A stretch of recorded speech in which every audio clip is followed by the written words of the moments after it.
Number 65, I built a website for an author of children's books. I built a website for her. I actually think that Joseph helped build the website for her and manage the relationship. So I actually built this one. I think this was on Google Sites also. This was a little different because then she also had us do in connection with her Facebook page and everything like that. And I actually collaborated to get this one built instead of building it myself. So, well, Jerry, you're just nickel and diming to try and get this list to 100. That was a lot like another one. So, number 66, I sold a shirt on eBay. Here's another one of my great ideas. About 5 years ago, when I started my business on video game addiction, I thought, you know what I'm going to do? I'm going to I bought $1,200 or so of t-shirts. I bought hundreds of t-shirts from the Vistaprint website I found that was just, I thought was so amazing. Look, you pay like $6 a shirt. You get these things printed on the shirt. They're funny. People will laugh at them. And then I can sell these. I can sell these for like $20 or $30 a shirt. I'll be rich. My dad said what a dumb idea that was, as did a few other people in my life. I didn't care. Went ahead, bought all the shirts anyway. Just finally, when my wife and I moved a few months ago, I finally found the last box of those t-shirts and gave them away to Goodwill. However, number 66 states shirt sold on eBay. I sold one of those shirts on eBay for $10 or $15. I made a few dollars profit on it. Yes, that's the average entrepreneur right there for you. Number 67, my mom had a bunch of extra jewelry and she thought, hey, maybe you can do the same thing you did with those books. So I put a bunch of my mom's old jewelry on eBay and sold it. This wasn't quite like the books though. This was a matter of me not knowing how valuable any of the jewelry was and putting some things up there that were probably pretty valuable and getting almost nothing for them, and then spending a bunch of time putting other things that weren't very valuable up there that didn't sell. Ton of time and energy, very little return on it. I think I still have some of my mom's jewelry somewhere in a box that I need to give to Goodwill. Number 68, Isaiah paid tweets. Isaiah is a website, and I think it's limited by country. I think it's only US or other Australia, Canada, UK, etc. I don't think it's open to most of the world yet. Isaiah is a website where you could connect your social media accounts, and then they have advertisers who will put projects up that you can actually get paid to do a tweet about them. For example, with several different companies on there, they had these paid tweet options up, and they'd be as much as $5 to some even $10 or $20 if they approved you. You'd tweet it, you'd write little custom tweet, and you'd hit it.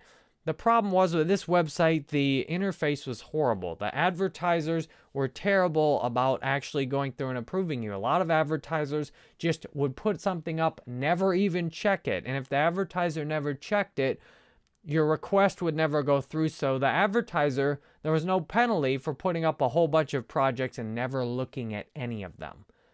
So that got pretty old fast as a user. Occasionally, though, an advertiser would actually go through and approve a tweet. So I did make some decent money sending out tweets on Isaiah, maybe $20, $30, $40. But that was with a lot of Twitter followers, too. Overall, not that great of a system, but still, it was a cool thing to say, hey, I made some money on that website too, Isaiah. Number 69. This is one of the craziest. Online gaming addiction intervention via email. On my gaming addiction website, in my quest to find ways to make money, I offered a service where I would do an intervention for you. You would pay me something like $10 or $25 or something like that, and I would write an email to someone you were concerned about, so it'd be anonymous then, so you could pay me and the email would come from me instead of coming from you. So a girl literally paid me, I think it was around $25, to send an email to her boyfriend as an intervention to let him know that people in his life were concerned about him, that he might have a problem with video games. I never got a response from him. That is one of the funniest things I've ever made money to do online. Let's take a moment to appreciate how ridiculous that is. That a girl paid me to send an email to her boyfriend anonymously. It's so ridiculous. All right, back to work, Jerry. Back to work. Number 70, cafe press products sold via Pinterest. Man, I thought I really had it going on for a little while. When Pinterest was new, I started putting all my cafe press products up on there, many of which were ripoffs of existing products. Things like the Honey Badger Don't Give, and I quote, all right, why don't I just say Honey Badger Don't Care, and also nastier versions of that. Well, Jerry, this is a grown-up book. Just say it. Honey Badger Don't Give a Shit. Look, he's over there and he doesn't give a shit. If you've seen that video, then you might have been a part of the Honey Badger Don't Care or Honey Badger Don't Give a Shit viral movement online that lasted for a little while. And many of the benefits of that were that you could put Honey Badger Don't Care products up, or Honey Badger, and I had Honey Badger and then the word care and a little sign and crossed out. That was my best-selling product on Cafe Press next to some of my gaming products. What I did, I posted pins of my Cafe Press products on Pinterest, and back then, there weren't a ton of spammers trying to just get in the everything feed and make money off of it. So my spamming, trying to make money off the everything feed, worked really well. I put all these pictures up of Honey Badger Don't Care and Honey Badger Don't Give a Shit shirts and glasses, things like baby onesies, and I started getting a lot of sales off of those, and I was really excited. My wife remembers the excitement. Oh, can you believe it? There's all these babies out there wearing my Honey Badger Don't Care shirt. There's all kinds of people drinking out of my Honey Badger Don't Care glasses. I was so pumped. Hundreds of dollars just by posting pins up of my Cafe Press print-on-demand products. Of course, Pinterest killed that within a month or so of it working, as more and more people like me figured out easy ways to spam affiliate links and then grab commissions and spam all kinds of products and get all kinds of sales. So that very quickly stopped working. As with most anything that's really powerful, it's usually a very limited time. Number 71, Curious.com. Curious.com has a lot of short video tutorials. I think it's owned by Yahoo. And even though the quality of the tutorials seems to be very low, somehow they get tons of traffic. Yahoo must run ads for it or something. And I made thousands of dollars putting up one 20-video Facebook ads course. The original one I put up on Udemy that I had to update to get any sales on it. And it made thousands of dollars somehow on Curious.com. Now, I'm not sure if Curious.com went out of business. I haven't heard from them or got a check from them lately, so don't know what's going on with that, but it paid out thousands of dollars and was an incredibly aggravating process to get the videos up there, and then putting new videos up was even more aggravating. Joseph and another freelancer fooled around with it, and we tried to do more, and now I'm just grateful for the money that was made. Hey, look, do you want another story similar to the one above? Let's look at SkillFeed. Almost the exact same as Curious, SkillFeed was Shutterstock's attempt, or parent company's attempt, to get the basically same thing as Curious.com, basically similar thing to Skillshare, which I'm about to read next. So SkillFeed was another paid membership website where you could watch a bunch of tutorials. And I had a few good months on SkillFeed, bringing in hundreds of dollars. When I was just starting teaching online, I tried to scale that up. I paid freelancers hundreds of dollars to put more and more videos up for me. Then SkillFeed collapsed internally. The hundreds of videos I put up all started getting rejected. Common theme here. because they didn't like that they didn't like the hacking content on their photography focused website, even though people were watching it, and then the website closed down completely.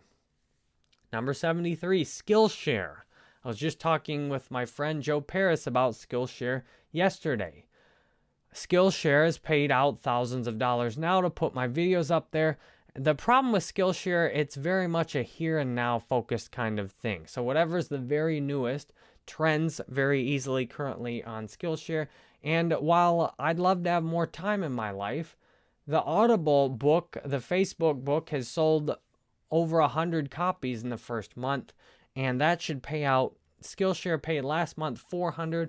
My first full month on Audible at this rate should pay out over $500. Now think about that. The very little amount of work I've done, very high payout on Audible. A lot better bet to put my time into doing Audible instead of Skillshare. However, some of my fellow co-instructors have made thousands of dollars and still are making thousands of dollars a month on Skillshare. So Skillshare seems to me like it's here to stay, not like it's about to go out of business, which is good to know when you start investing your time with the company. Number 74, Stack Skills. Stack Skills has been a windfall coming out of the Udemy success. So Stack Skills sells bundles of online courses. They approached me after seeing my courses on Udemy, and Stack Skills just put a bunch of my courses up in other bundles, and now Stack Skills pays out thousands every month, and I don't have to do anything. It's a really sweet system. Thank you, Stack Skills. And Stack Skills seems to be continually building bigger and bigger. Number 75, LinkedIn message to get a Facebook ad client.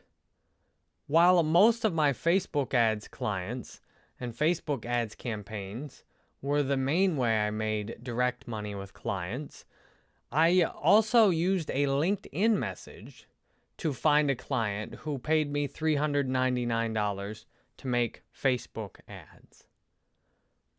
Number 76, Twitter messages, both direct messages and replies, in order to get Facebook-like clients. So this was similar to LinkedIn, except it was using Twitter. I sent messages on Twitter to people who were talking about wanting more or getting more Facebook likes, or people who were asking people to like their page. I then would send them a message, and I got a few clients that way. Number 77, Fiverr Twitter tweet gig. This was a more recent one just to test things out for my Twitter course. I put a gig up offering that if you paid me $5, I would tweet your message out to my 20,000+ Twitter followers. Actually, a good bit of orders on that one, maybe $50 to $100 earned on those gigs combined, and Joseph actually ran those gigs. Number 78, textbooks on Amazon.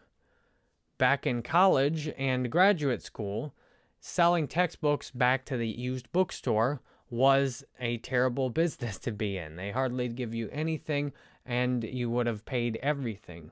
That's when I first started using Amazon, is to get my textbooks sold on Amazon at a much better price. And that was Amazon's original business model, as far as I know.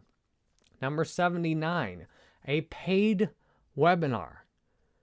Now consider this compared to how most people are doing their webinars, trying to spend money to get people to come to their free webinar and then sell them something. I actually, as a result of my courses on Udemy and all the related sales efforts, someone actually paid me hundreds of dollars to do a webinar for them on what I was doing on Udemy.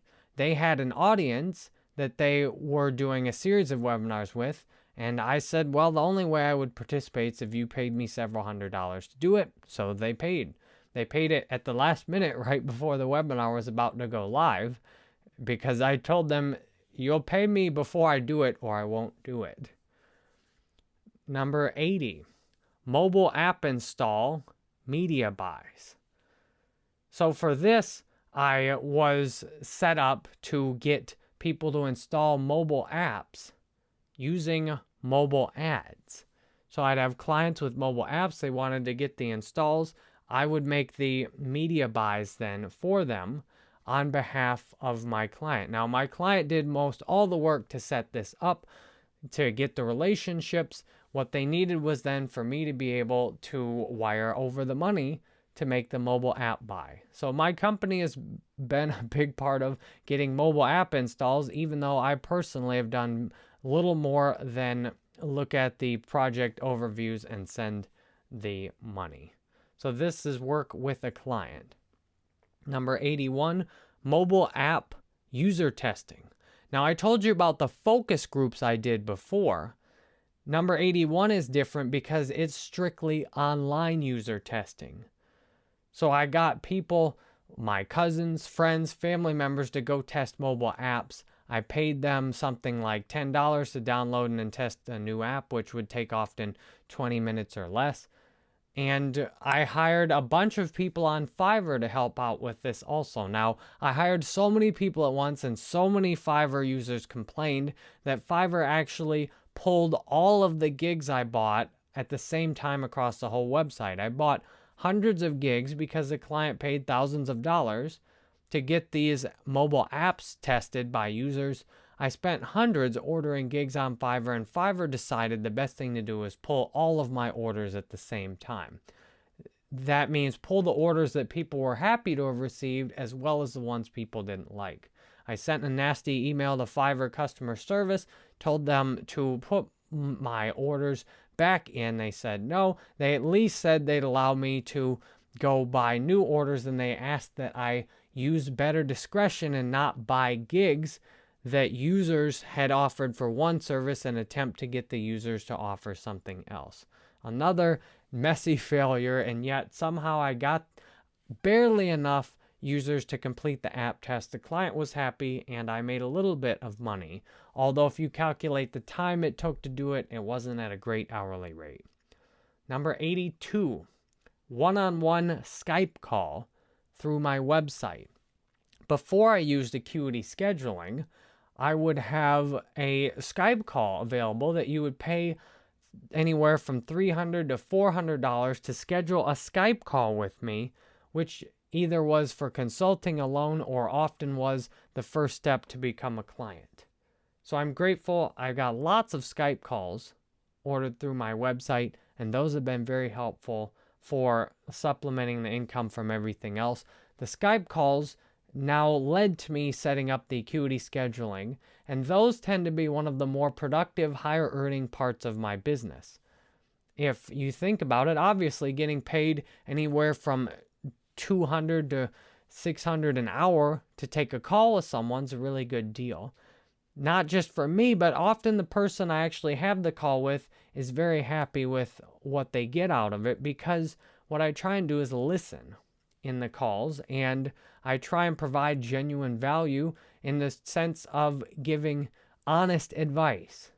Instead of giving advice trying to get them to just buy my products or take more service, I tell them what they need to hear, often which is preventing them from scheduling another call, because hey, you don't really need to have another call with me. Build your YouTube channel, get a freelancer to help you with your website, and that's it. That's all you need to do.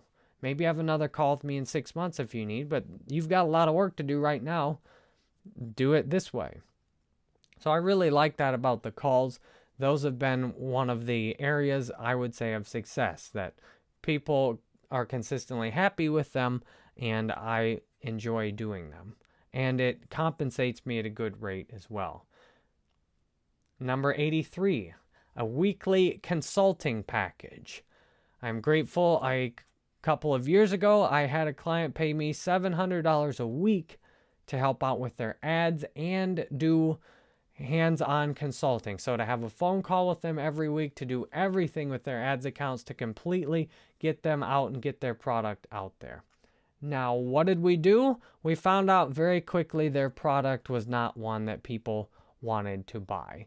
I had the benefit, given that I was doing the weekly consulting, of being honest with them. I ran the online ads for it. I said, based on these ad results, people don't want to buy your product that much. You need to try some other things with it. And I encouraged the guy, he was a consultant, often earning $10,000, $20,000 a week, to go get hands-on consulting where he would go show up on site and help companies make major changes.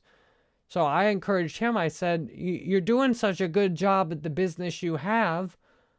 Why bother trying to set these other things up? Just focus your energy on continuing to build the business you already love, you already enjoy.